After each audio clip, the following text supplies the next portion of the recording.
make a strawberry jam. It's a strawberry time of the year. Dito po sa aming lugar ay may malapit na strawberry farm na pwede ka mag-pick ng mga fresh strawberries straightly from the plants. So, nagbiyahe na kami papuntang farm. 30 to 40 minutes mula sa aming place ang farm. At heto na nga, at narating na namin ang farm at nag-start na kaming mag-pick. Syempre, pinili ko ang mas magagandang berries.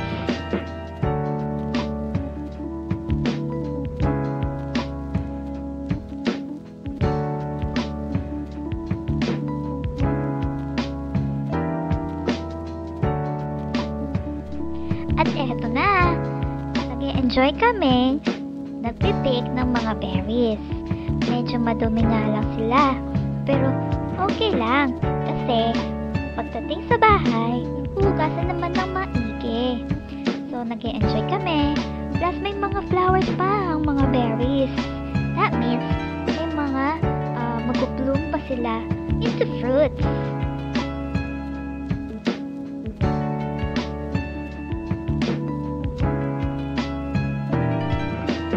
Pagkatapos na mapuno ang aming mga lalagyan ay dumiretso na kami pauwi.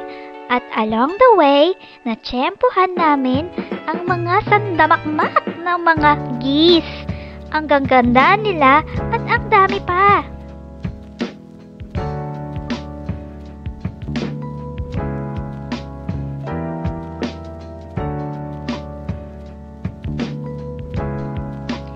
Heto na lahat-lahat ng nakuha naming mga strawberries. Ang dami. 19 pounds lahat-lahat. Kailangan nating hugasan ang mga strawberries dahil may nakakapit itong mga dumi. Kailangan nating hugasan ng 3 beses para masiguradong tanggal ang mga dumi nakadikit sa mga berries. At pagkahugas ng mga strawberries ay kailangan hiwain isa-isa at tanggalin ang matigas sa gitna. Hindi na kailangan hiwain ng maliliit dahil malulusaw din ito kapag niluluto na. At pagkatapos mahiwa lahat, timplahin natin ito ng sugar at lemon juice. Maglagay ng 1 cup of sugar sa bawat 1 pound ng strawberries. At 1 tablespoon naman ng lemon juice sa bawat 2 pounds ng strawberries.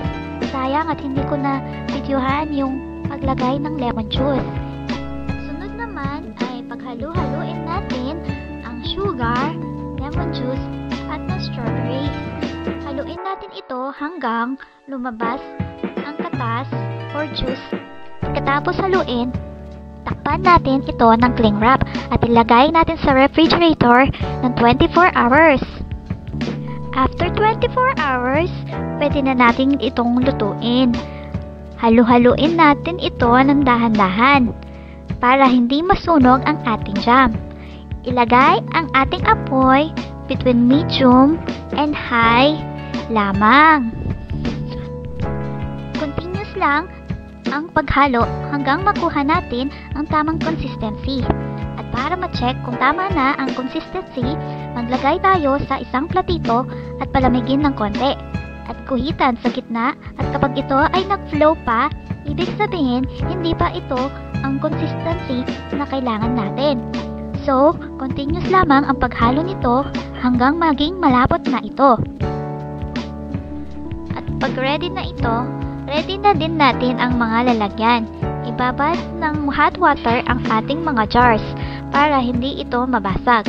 At habang mainit pa, ay isalin na natin sa mga jars ang ating jam.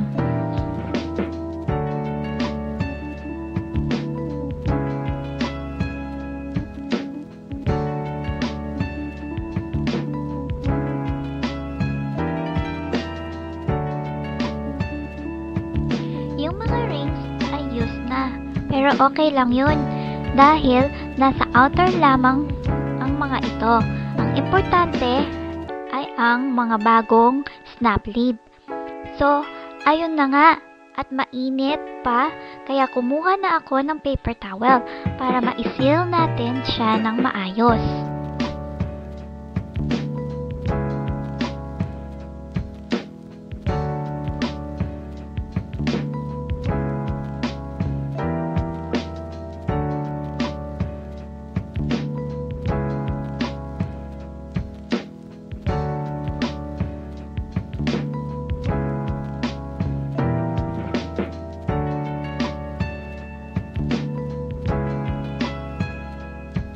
Ito na ang ating finished products.